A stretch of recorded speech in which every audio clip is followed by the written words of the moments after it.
नमस्कार, Motala live news चॅनलमध्ये आपल्या सर्वांचं स्वागत आहे.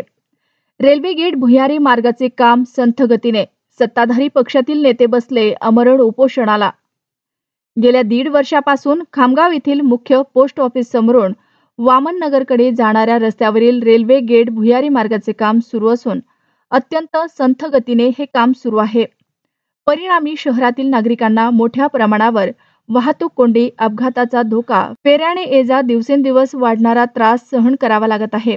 या प्रश्नाकडे वारंवार लक्ष वेधूनही प्रशासनाने व संबंधित ठेकेदार कंपनीने याकडे दुर्लक्ष केल्यामुळे अखेर सत्ताधारी पक्षातील माजी नगर परिषद उपाध्यक्ष महेंद्र रोहणकार यांनी आक्रमक पवित्रा घेत शुक्रवारपासून आमरण उपोषण सुरू केले आहे. तरी भुयारी मार्गाचे काम त्वरित बंद करून रस्ता पूर्ववत सुरू करण्यात यावा अशी मागणी यावेळी करण्यात आली आहे.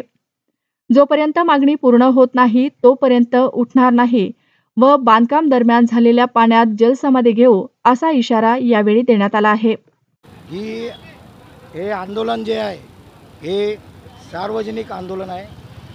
या आंदोलन करण्यामागचा हेतू असा आहे की तुम्ही जे म्हणाले की पक्षात असताना बरोबर आहे, पण ज्यांना काम दिलेलं आहे याला 2023मध्ये 9/6/2023ला हे काम वर्क झालेलं आहे. 23, 24, 25 अडीच वर्ष होऊ राहिले. अद्यापपर्यंत या ठेकेदाराने काम 30%च केलेलं आहे. 30% काम करूनही ज्या प्रोजेक्टचं काम कोणी करतं त्याला सबवे नागरिकांची सोय गैरसोय झाली नाही पाहिजे याच्यावर लक्ष देऊन आम्हाला सबवे द्यायला पाहिजे होता, आम्हाला जाण्या येण्याचा मार्ग द्यायला पाहिजे होता. तो न देता अद्यापपर्यंत या ठेकेदाराने काम 30%च केलेलं आहे. 6 महिने झाले हे काम बंद आहे. याचा अर्थ याचा असा आहे की या ठेकेदाराला काम करणे नाही. वारंवार कंप्लेंट करून DGMला भुसावळ्याची बोलणं करून तरी ठेकेदार फोन उचलच नाही. नागरिक त्रस्त झालेले आहेत. सगळ्या नागरिकांना नेहमी आम्ही जनप्रतिनिधी असल्यामुळे लोक आमच्याकडे वारंवार तगादा लावतात की भाऊ हे काम कधी होते. आम्ही ठेकेदाराशी ठेकेदार फोन उचलत नाही, कोणाच्या संपर्कात नाही.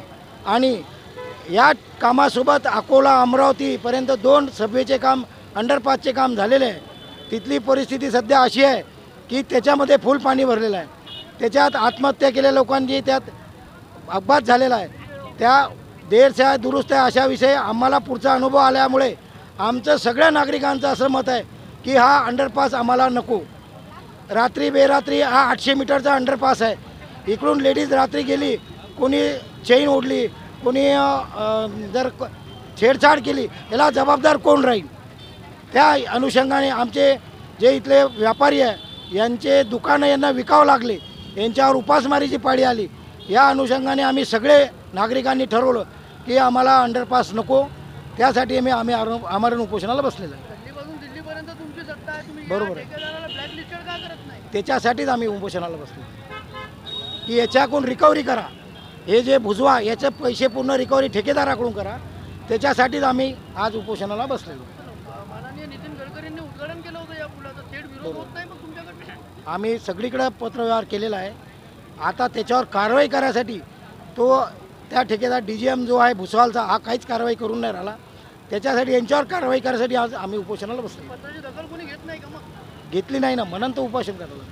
पुढचं पवित्र काय असेल? आणि यांनी जर आता जर यांनी आमचं ऐकलं नाही तर पुढचं आम्ही रस्त्यावर उतरून ते जो गड्डा आहे सध्या तो आम्ही त्याच्या जलसमाधीचा विषय पुढे करू आम्ही, जर आमचं ऐकलं नाही तर.